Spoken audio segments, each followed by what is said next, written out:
Welcome back to the Metro on 1019 WDET FM. I'm Tia Graham. Now, Father's Day is this Sunday.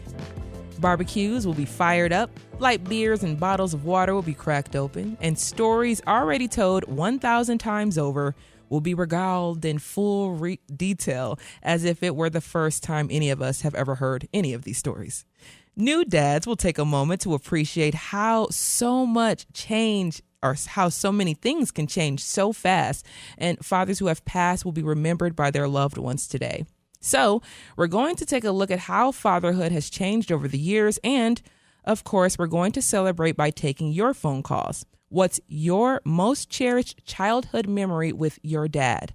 The number is 313-577-1019. For me personally, it's going to see Harry Potter films with my dad. Oftentimes, it'll just be me and him going to see those as well. Him buying me Gwen Stefani CDs, as well as a Kanye CD. That was one of my favorite memories.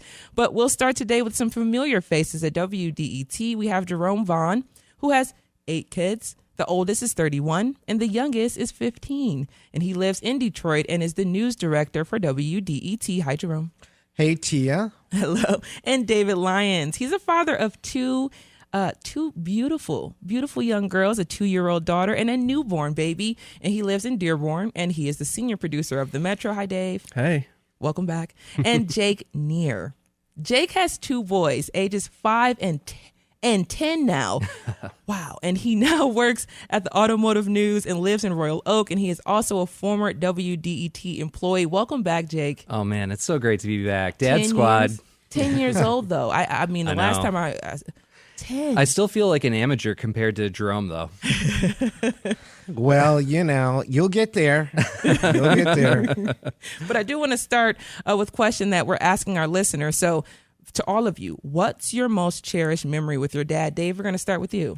Okay, well, I can't forget all of the times my dad threw batting practice to me at the baseball diamond in our neighborhood. I played baseball my whole childhood. He was the coach for many of those years and many of those teams. But he would come home from work as a mailman every day, 6 days a week. That's a tiring job in the summer. And then we'd just go up and hit batting practice. He'd throw, I don't even know how many pitches. They don't let major league pitchers throw that many, I can tell you that. And we'd go until the sun was going down. We could barely see the ball, and then we'd go pick him up, and the next day do it again. And he did that for me, for my brother, for my little sister. So, yeah, that one, never forget that. Oh, Jake. This is a tough one. I had to think about this a little, but the one that keeps coming up in my mind was when I was very little, preschool age, and my dad driving me around town in his old Mazda 323 hatchback, listening to Oldies 104.3, listening to the, 60s, 50s, 70s songs. Smokey Robinson is the one that comes to mind the most, and just talking about it. We would talk about how cool it would be on the radio someday. It's so cool to be on the radio someday. And, here we are. Full circle. Yeah. Full circle. Jerome, any memories? Oh, many memories. My mom and dad got divorced when I was young, so I really spent most of the time with my Uncle Ken, who just turned 92 on Tuesday. Happy birthday. He still lives here in Detroit. And I had to think about it for a minute, too. The thing I really remember is playing tabletop hockey with him, and we would do that all the time growing up. And the 2 teams, because he loved me, he let me play the Red Wings, and he had the Canadians. And that we just had so much fun doing that for days and days and years and years and years. So now it's just I love just getting a chance to sit and chat with him and talk with him as he's working out in the garden. Yeah. In his 90s. That's amazing. So much of the idea of fatherhood is based on lessons learned.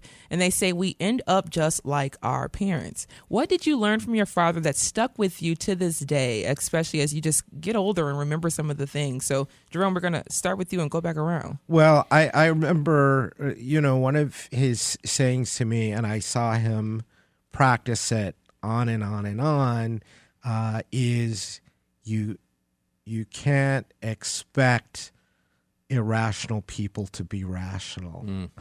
And there's some words of wisdom that, stick with me to this day, and I can think about it as I deal with lots of irrational people in this job.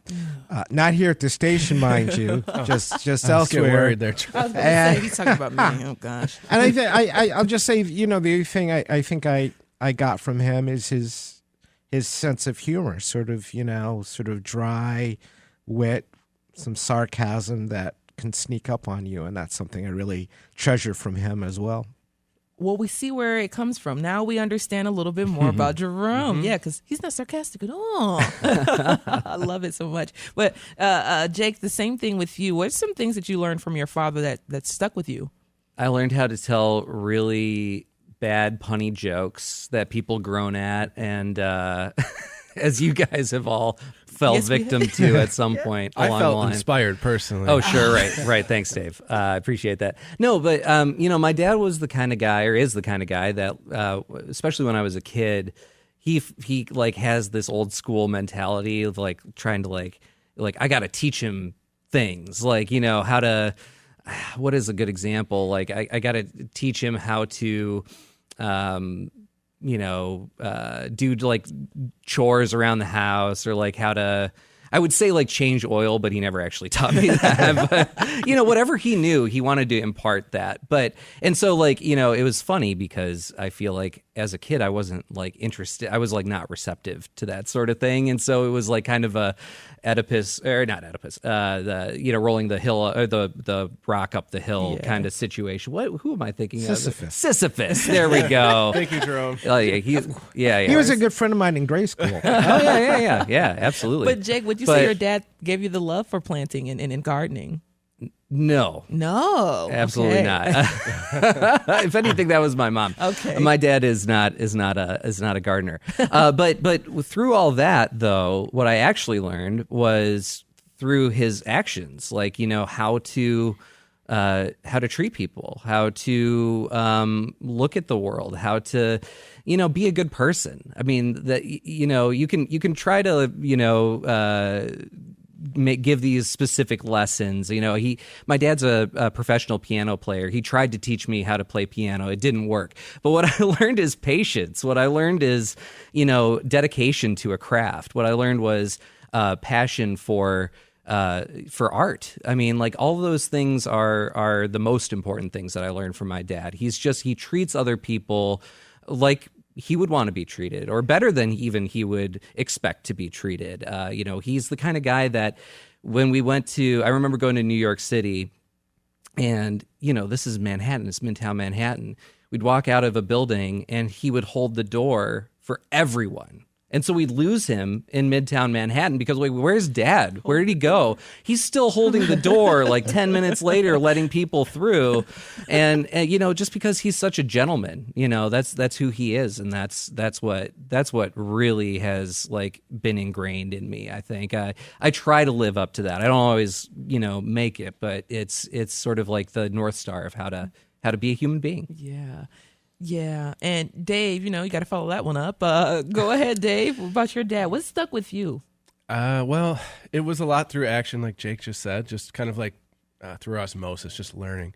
My dad has a really healthy skepticism of public statements and politicians and everybody. So he taught me to think independently, to look for the truth myself. Don't just take people's word for stuff. That stuck with me forever. I mean, you know me. That's how I operate.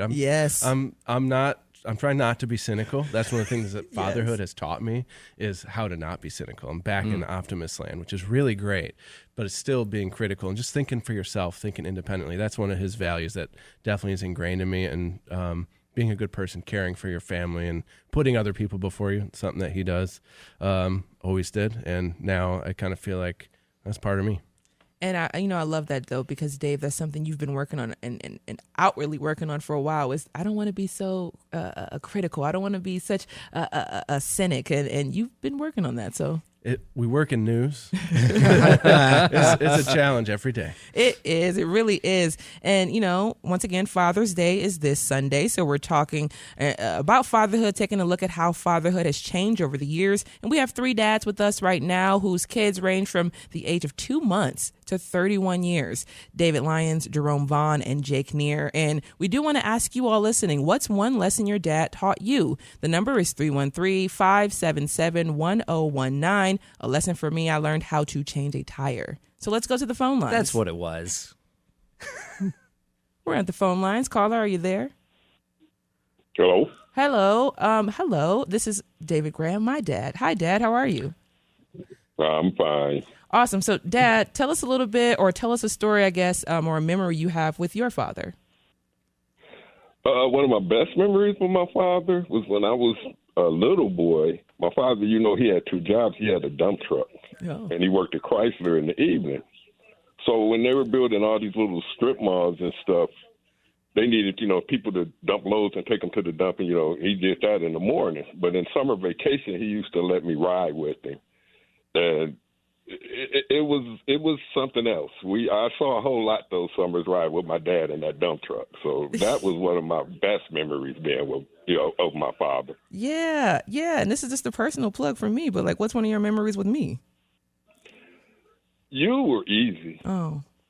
You did what you were told pretty much most of the time, and if you bought you something, you generally just took it and played with it off in your little corner to yourself. You weren't really a troublesome child. Yeah. You were inquisitive, you know that, but yeah. My biggest memories with you actually are sports. Going to see you play in junior high and high school, that was always fun. Yeah, we had some fun times going to some of those games, especially towards my end of high school, senior year, especially when we won a lot of awards. So that was great times. But Dad, as always, thank you so much for all that you do for me, and see you this weekend. Okay, bye-bye. So, just coming back to the conversation here, coming back to the round table, society has changed quite a bit, and the definition of fatherhood has changed a lot over the years. Gone are the days of the 1950s dad who went to work, mom's at home with the duties. So much has changed. So, Jerome, I want to start with you. You've been a parent for 3 decades, and the U.S. has gone through a lot of social change in that time. How has fatherhood changed in your eyes? Fatherhood overall? Yeah. I think, being a fan of old movies, and so that's, I get a sense of what fatherhood used to be way back in the day, plus my own family. I think fathers generally are kinder and gentler. I think the idea of what an American male has changed a bit.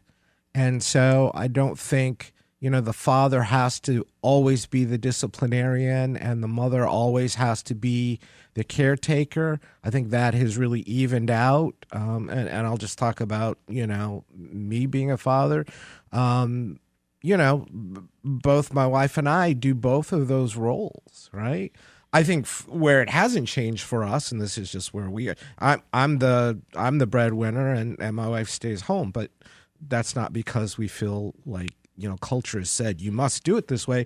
That's the way it worked, and that's not how it started. My wife was working, and I was working when we both started, and this is just where it came out.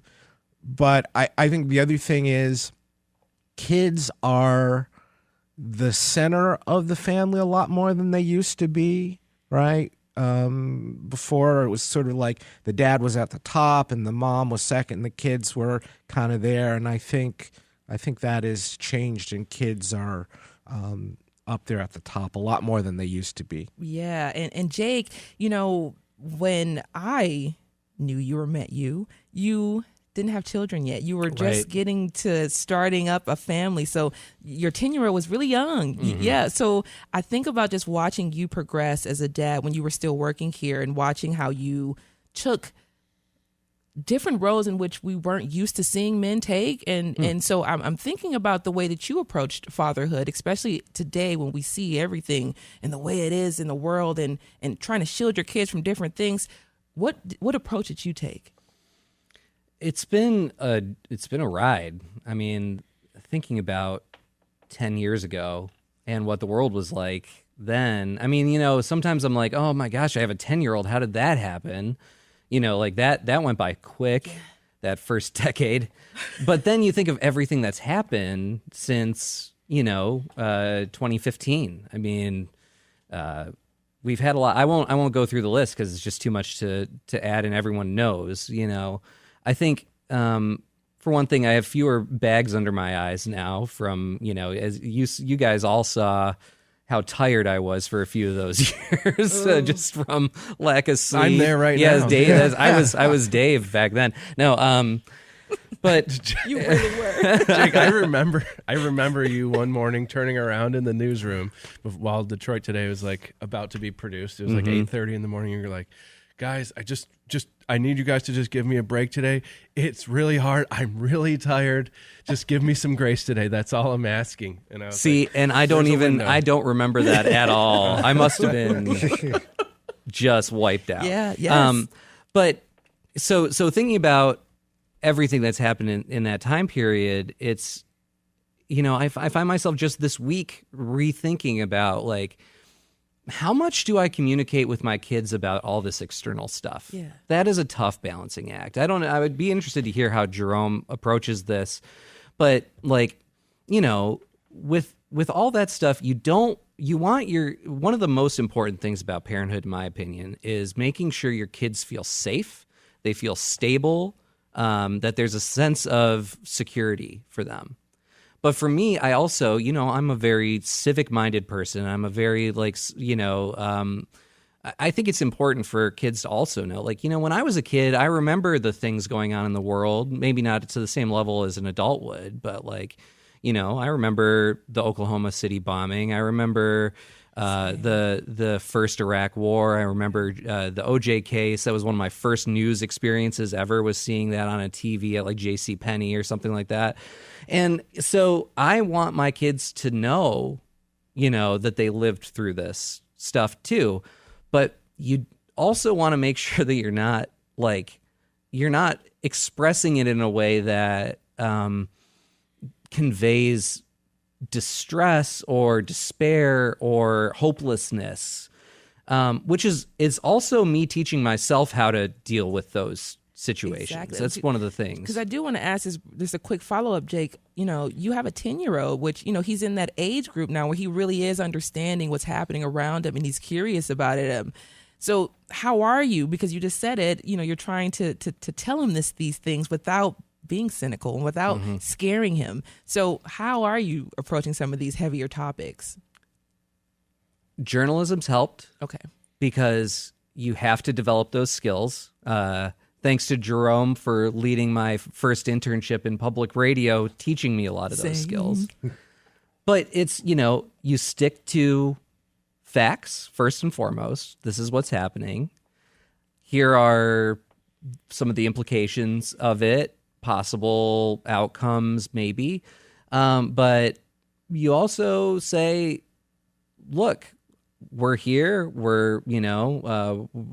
You're safe right now. You are totally safe here. We are, for my situation at least, my kids are pretty privileged, which is, it's got to be a lot tougher for a lot of other parents who can't say, look, I know that when you go to school tomorrow, you're coming home. Yeah. Now, no one can 100% certainly say that, but there are people who are in harm's way a lot more than my kids. Yeah. So yeah, there's a lot, and to also, I haven't kept that from them. I've told them, look, we're pretty lucky being in the situation we're in, and you got to know that too. You have to realize that you've got sort of a responsibility to give back, and sort of develop in that way, knowing that we might be in a relatively safe position where we are, but that doesn't absolve us of making sure that others don't have that same ability or opportunity. Exactly. Make sure our neighbors are taken care of just as much as we want to be taken care of. But right now we are talking about Father's Day and the changing role that we've seen in fatherhood over the last few decades, actually. Right now we're speaking with Jerome Vaughn, David Lyons, and Jake Neer, and we will be right back. And we want to hear from you all. What's one memory, your favorite childhood memory with your dad? The number is 313-577-1019. John, we see you there on the line. Stay right there. We'll be right back.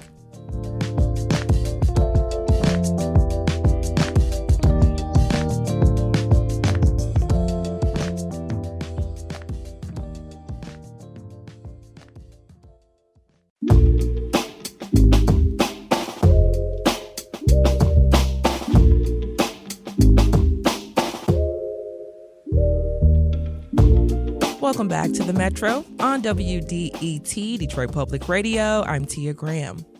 And Father's Day is this weekend, so today we're celebrating fatherhood and asking how being a dad has changed over the years. And we do want to hear from you. What's your favorite childhood memory with your dad? The number is 313-577-1019. One more time, 313-577-1019. And we are joined by a few familiar faces. Jerome Vaughn, who has 8 children. The oldest is 31, youngest is 15, lives in Detroit. He's the news director of WDET. David Lyons is a father of 2 beautiful girls, a 2-year-old daughter and a newborn, and he lives in Dearborn and is the senior producer for the Metro. And Jake Neer, who has 2 boys, ages 5 and 10, now works at the Automotive News and lives in Royal Oak, and he's also a former WDET employee. I want to say thank you all for being here. Thanks for having us. Of course. So we do have a caller on the line. John from Pleasant Ridge is on the line. John, what's your favorite memory with your dad? Hey, guys. First of all, it's John Mosier. So, hi, John. Hey, John. So happy Father's Day to my friends there in the studio. And I'm just driving into the day job, and I heard the discussion, and it moved me to call in because there's a memory that I have with my dad that has stuck with me my entire career. So my dad was part owner in a printing company. And when I was a kid, he used to like to take me to the plant. And I remember, I don't know how old I was, 10 or 12 years old. And the plant foreman pulled me aside and he said, "We really like your dad. He's the only owner that comes down to the plant to visit with us."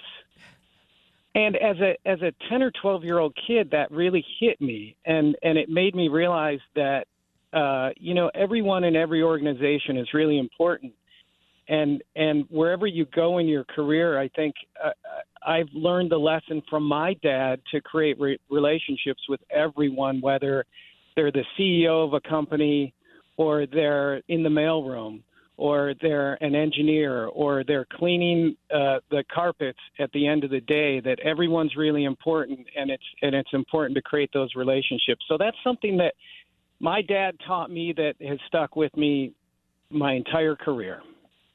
John, number one, John Mosier, host of Modern Music on WDET, Saturdays at 4 p.m., and it re-airs on Tuesday at 10 p.m. But John, the thing that I've heard and I've been hearing from the men on the panel so far is kind of a similar theme, is you watched your dad and you guys have kind of just absorbed what you saw from your dad over the years and translated it to your own life.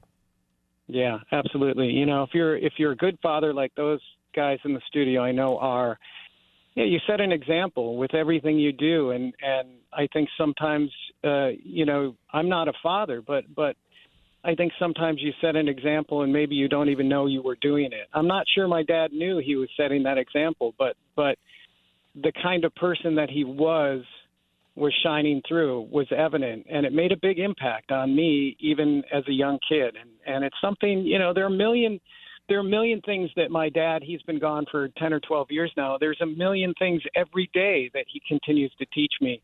And that's just one that ever since that day has stuck with me. John, that you've just stirred up a lot of memories for me, and the idea of like learning about your dad when he wasn't trying to tell you a particular lesson, but you're just watching stuff happen. I remember when I was in about high school and onward, probably the last 5 years before he retired from being a mailman of 40 years. He was a mailman in our neighborhood. So that was really cool because he'd come home for lunch and, he delivered to all the people that I knew. Still remembers all their addresses, which I don't know, kind of weird, but he's got a How does he brain have for a mental addresses. Rolodex like He that? did 40 years of delivering mail. But the thing is that I remember is that when he retired, the whole neighborhood, I mean, I was an adult at this time, the whole neighborhood like threw him a party. He got so many cards from people. He got gift cards every Christmas. He'd get like, I want to say thousands of dollars of gift cards from people because they all appreciated like that he literally went the extra mile for them. But he was a really caring person, like talking to them, was just very likable and cared about the old folks. And my mom always joked about he's just like best friends with all the people at the old folks home. That was his favorite place to deliver. They didn't tell me that as a lesson, but now I look back on it and think like, that'd be nice. If I could achieve that, I would succeed. Yeah, that's nice. And I'll tell you something. My dad was one of those people that always gave the mail person, the letter carrier. His name was Sam. He looked like Santa Claus. As a kid, I thought he was Santa Claus. My dad gave him a bottle of wine every year at Christmas. Oh, man. Kudos to your dad. I know, right? I love cool? that. Yeah. But John, Yeah. thank you so much for calling this morning and sharing your stories about your dad. I mean, that's just a beautiful story that you told us this morning. So thank you. Guys, thanks. Great show. Love to you all. Talk to you soon. Bye-bye. I'll also note, I've said this to John before, I'm pretty sure, but John has played a role in my traditions with my kids because every year we carve pumpkins and listen to the Halloween special. Oh, It's yeah. the best. Same. Is It's one of the best. Honestly, it's always on. so sound rich. I love that so much about it. It's so sound rich. But before we do get to our next caller, I do just want to say, Jerome, you're kind of like the station's dad. You've really led by example for so many of us in terms of professionalism, the way we can carry ourselves as journalists, especially for myself as a Black journalist, just the way to navigate this industry. So, shout out to you being our journalism. Here, dad. here. Well, thank you, and I think I'll shout out my uncle. I get a lot of my mannerisms and my patience and my listening skills from him. So I had a definite model to use to bring to my life, to bring to the workplace. And Lawrence Welk CDs. No. That's my own warping. That's my own warping. I have to thank Jerome for the same thing right now too, because you're not just the work dad around here, but you're more than anyone I've ever worked with in any kind of supervisor role or otherwise. The happiest when people who you work with, who work under you, succeed. Yes. When people go on to do better things, like you're a proud dad. Yes. And that I love that because people have gone and do great things who came through the newsroom under your direction. You're not sour that they left and went to greener pastures. You're proud of them because they grew up here and then they moved on and do fantastic things. Here, here. Yeah. Thank you. Love Thank that. you. Well, we do have another caller, Kim in Ferndale. Kim, thanks for calling the Metro this morning. What's your favorite memory that you have with your dad? Hey, Kim, are you there? Hear me? Oh, we got you now. Can you hear me? Yep, we got you now. Hello? How are you? Can you hear me? Okay. I can hear you. Awesome. My dad was an avid golfer. He passed away about 30 years ago. I had to take one credit phys ed class at the University of Michigan before I could graduate, and I decided to take golf. Turns out I was pretty decent. Moved up to school, worked down there, but moved back to. Hey, Kim, you're diagnosed breaking with up a cancer. little bit, Kim. Can we have you maybe are you on speaker? Hello? Hey, there we go. Okay, I'm so sorry. No, go ahead. So go ahead. Start over. You were at the University of Michigan. You needed one credit for phys ed. You took golf. What happened after that? I did. So then I moved to Columbus, Ohio, and worked down there. And played some golf down there. Was pretty decent at it. And then I had moved back when my dad was diagnosed with cancer. Mm-hmm. And we never had a chance to play golf together. But before he passed, he rode around on a golf cart with me and watched me play. Oh. And that's my best memory of my dad.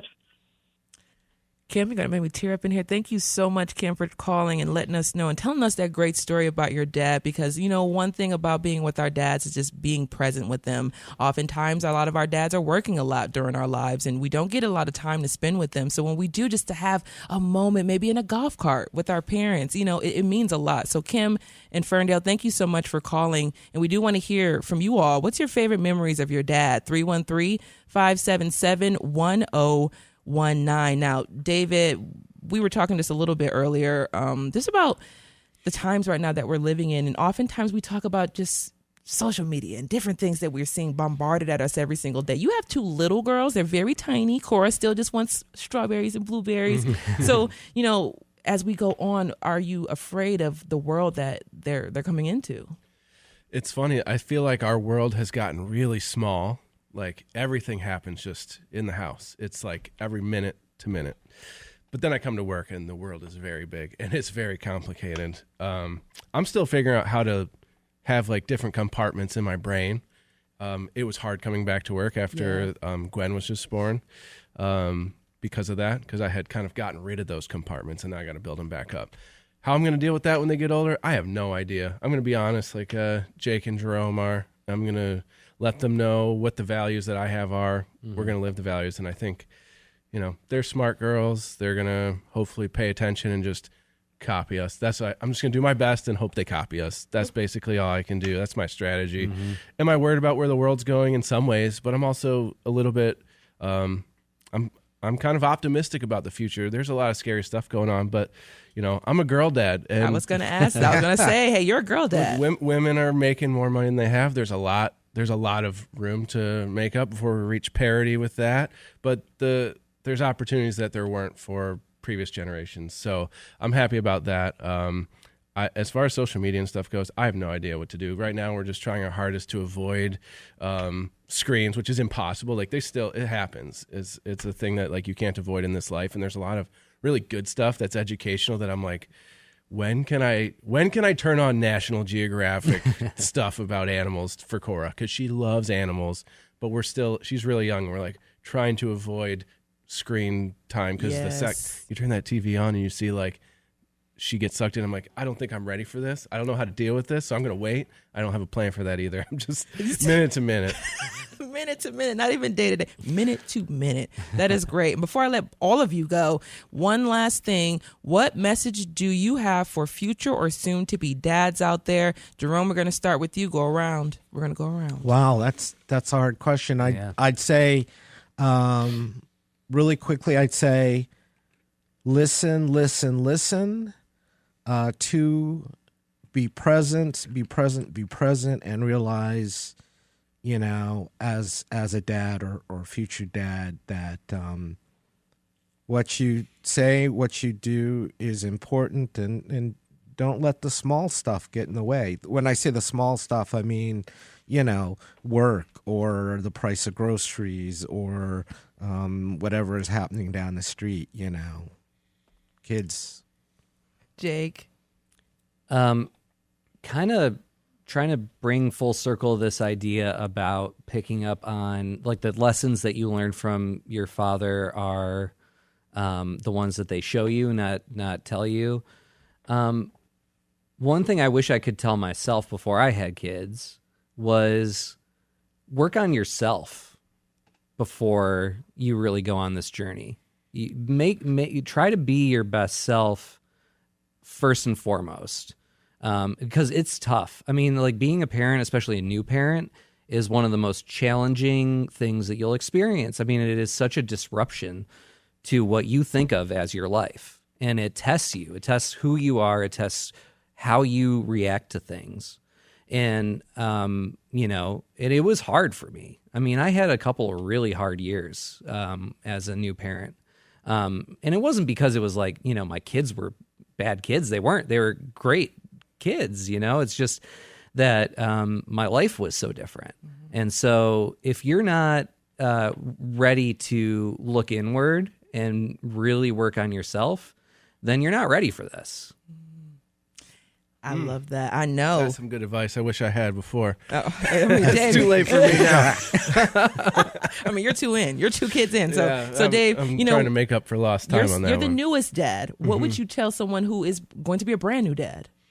Just, there's the getting ready part. One of them is just mentally prepare yourself for everything to turn upside down. I realized this week that I think about my friends a lot more than I talk to my friends or see them. Yeah. Just get ready for that. It's a period of time. Eventually your kids will be in school. You'll have some time to do that kind of stuff. But be ready to clear your calendar. Cherish every little moment because you're going to be doing it anyways. So you might as well pay attention and enjoy it. Don't get bogged down by trying to go and do too much stuff. Just forget about your social life for a minute. You'll have friends later. You can figure that out, but your kids will need you right then. Oh, I love that. As someone who had a dad who made time for them, I will definitely say it built a strong person. So thank you to my dad and all the dads who joined us. Jerome Vaughn, news director of WDET. David Lyons is the senior producer for the Metro. And Jake Neer is the executive producer at Automotive News. All dads, thank you all so much for joining us on the Metro. Thanks so much. Thanks, Pleasure. Tia. Thanks. Happy Father's Day.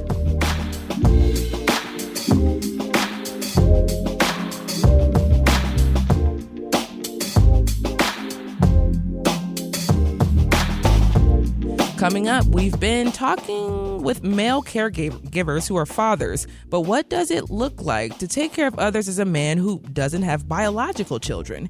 We'll hear from one of them next, and we still want to hear from you. What's one lesson your dad or an elder male figure taught you? The number is 313-577-1019, and we will be right back. This is the Metro. You all stay right there.